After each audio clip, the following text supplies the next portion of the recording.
আজি আলোচনা কৰিম ফাৰ্মাৰ আইডি ফাৰ্মাৰ ৰেজিষ্ট্ৰেশ্যন কেনেকৈ কৰিব সেইটো আমি ষ্টেপ বাই ষ্টেপ দেখুৱাম যে PM কিষাণৰ ধন আপুনি পাই আছে নেকি আৰু যদি PM কিষাণৰ ধন পাই আছে তেনেহলে আপোনাৰ ফাৰ্মাৰ আইডিটো কৰাৰ বাধ্যতামূলক কৰিছে কিন্তু আপুনি PM কিষাণৰ ধন পাবলৈ হলে আপোনাৰ ফাৰ্মাৰ আইডিটো কৰিবই লাগিব কম্পালসৰি সবৰে কৰিব লাগিব যোনে যোনে PM কিষাণৰ ধন পাই আছে বা আগন্তুক দিনত পাব কাৰণে আপোনাৰ ফাৰ্মাৰ আইডিটো কৰিবই লাগিব এটো বাধ্যতামূলক যদি আপোনাৰ ফাৰ্মাৰ আইডিটো নাই তেনেহলে আপুনি PM কিষাণৰ ধন নাপায় যেটো অহা 21 নং কিস্তিটো সোমাব আপোনাৰ PM কিষাণৰ একাউণ্টত ধন গতিকে সেই 21 নম্বৰ ইনষ্টলমেন্ট পাবলৈ হলে আপোনাৰ অতি সোনকালে আপুনি ফাৰ্মাৰ ৰেজিষ্ট্ৰেশ্যন বা ফাৰ্মাৰ আইডিটো বনাই লওক যিকোনো কম্পিউটাৰ সেন্টাৰ বা CHC সেন্টাৰ যদি আছে আপুনি তাত গৈ ফাৰ্মাৰ আইডিটো আপুনি বনাই লওক লগতে আপোনাৰ জবানবন্দীটো লৈ যাব লাগিব ফাৰ্মাৰ আইডি আধাৰ কাৰ্ড আৰু আধাৰ কাৰ্ডৰ OTP আহা মোবাইলটো লৈ যাব লাগিব এই তিনটা বস্তু আপুনি CHC সেন্টাৰ বা আপুনি যিকোনো কম্পিউটাৰ শ্বপত যাই কেনে আপুনি ফাৰ্মাৰ আইডিটো বনাই ল'ব পাৰিব আৰু ফাৰ্মাৰ আইডিটো আপুনি ঘৰত নিজেও বহি কৰিব পাৰিব ইন্ডিভিজুৱেলি হেতু আমি ষ্টেপ বাই ষ্টেপ দেখুৱাম আৰু কেনেকৈ আপুনি নিজে ফাৰ্মাৰ আইডিটো বনাব পাৰিব হেতু আমি দেখুৱাই আছো আপুনি ষ্টেপ বাই ষ্টেপ চাই থাকক ভিডিওটো স্কিপ নকৰিব স্কিপ কৰিলে আপুনি আইডিটো নিজেকে বনাব নোৱাৰিব গতিকে ভিডিওটো সম্পূৰ্ণ চাব প্ৰথমতে আপুনি গুগল টাইপ কৰক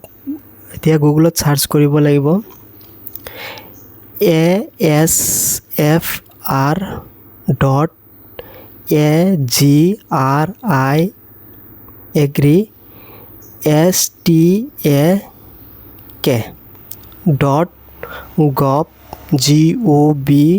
asragri.gov.in টাইপ কৰিলে এতিয়া এন্টাৰ কৰক আপুনি যেটো এক নম্বৰটো খুলি আহিছে ফাৰ্মাৰ ৰেজিষ্ট্ৰাৰি এগ্ৰি ষ্ট্ৰাক এটো ক্লিক কৰিব লাগিব ইয়াত ক্লিক কৰিব লাগিব আপোনাৰ ইয়াত ক্লিক কৰক ইয়াত আহিছে আপোনাৰ যেটো ফাৰ্মাৰ আইডি ৰেজিষ্ট্ৰেশ্যনৰ ৱেবসাইটটো খুলিছে ইয়াত আপুনি নিজেও কৰিব পাৰিব বা CHC সেন্টাৰত গৈও কৰিব পাৰিব এই ওপৰত আছে লগইন উইথ CHC আৰু তলত আহক ইয়াত আছে ফাৰ্মাৰ তাৰমানে আপুনি ইন্ডিভিজুৱেলি সেলফ নিজে কৰিব পাৰিব ফাৰ্মাৰ ক্লিক কৰি আধাৰ কাৰ্ড বহুৱাই তবে সৰি ইয়াত আপোনাৰ ৰেজিষ্ট্ৰেশ্যন কৰিব লাগিব প্ৰথমতে ক্ৰেডিট একাউণ্ট কৰিব লাগিব যদি আপুনি CHC সেন্টাৰত গৈছে CHC সেন্টাৰটো ক্লিক কৰিব লাগিব ক্লিক কৰাৰ পিছত আপুনি লগইন বিচাৰিব তাৰ পিছত ইয়াত OTP বেছ আপুনি OTP বেছ যদি আধাৰ কাৰ্ড ঠিক আছে OTP বেছ কৰক আৰু যদি আধাৰ কাৰ্ডৰ মোবাইল নম্বৰটো ঠিক নাই তেনেহলে বায়োমেট্ৰিক অথেন্টিকেশন কৰক ইয়াত আপুনি আধাৰ কাৰ্ড নম্বৰটো টাইপ কৰক যেটো আমি মই OTP বেছত কৰিম আধাৰ কাৰ্ড টাইপ কৰিলো ইয়াত বেলেং জায়গাত এটা ক্লিক কৰক অটোমেটিক আপোনাৰ মোবাইলত OTP গুচি যাব এতিয়া আপোনাৰ আধাৰ কাৰ্ডৰ ৰেজিষ্টাৰ নম্বৰত আপোনাৰ OTP গুচি গৈছে OTP টি আহাৰ লগে লগে আপুনি ইয়াত সাবমিট কৰি দিব ভেৰিফাই কৰি দিব লগইন হৈ গল ইয়াত আপোনাৰ পেজটো খুলি গল আধাৰ অথেন্টিকেট হৈ গল তাৰ পিছত আপোনাৰ কন্টাক্ট নম্বৰ হৈ গল এতিয়া আপুনি আপোনাৰ ডিটেইলছ কিনি ইয়াত যেটো নাম আছে এটো নাম আপোনাৰ এছএমএছত ইয়াতো টাইপ কৰি দিব লাগিব গতিকে আপুনি ইয়াত এছএমএছ টাইপ কৰি দিলে মই এছএমএছ নামটো টাইপ কৰি দিলো তাৰ পিছত ইয়াত জেনাৰেল কৰি দিব লাগিব আপোনাৰ যেটো ৰিলিজন হয় এটো আপুনি কাষ্ট যেটো হয় আপুনি কৰি দিব তাৰ পিছত ফাদাৰ নেমটো এছএমএছত টাইপিং ইয়াত কৰি দিব লাগিব তাৰ পিছত ইয়াত ফাদাৰ নামটো এছএমএছ টাইপ কৰি দিয়ক মই এছএমএছ টাইপ কৰি দিলো বাস এতিয়া সবখিনি গ্ৰীন হৈ গৈছে তাৰমানে এছএমএছ টাইপিং ওকে আছে তাৰ পিছত ইয়াত